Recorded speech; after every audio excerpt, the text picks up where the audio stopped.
The Russian presidency of the G20 has been focusing on a relatively broad agenda, ranging from increasing potential growth to climate change, financing for investment, trade. So clearly it's unfeasible to imagine progress, steady progress on all of these items. But certainly on a few of them, I think we are indeed going to see some progress.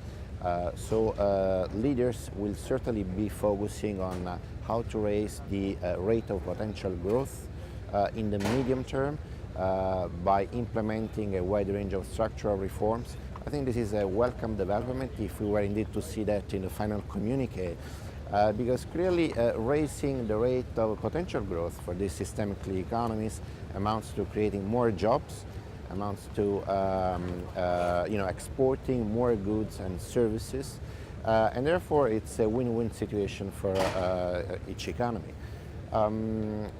Also on fiscal sustainability, I believe the leaders will achieve some progress on that.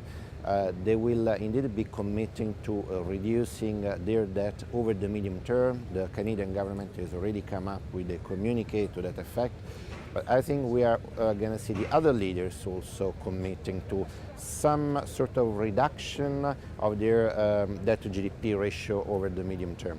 I don't think, however, that the G20 as such will be committing to a specific threshold, to a specific quantitative target, for the simple reason that clearly the public finances vary from country to country.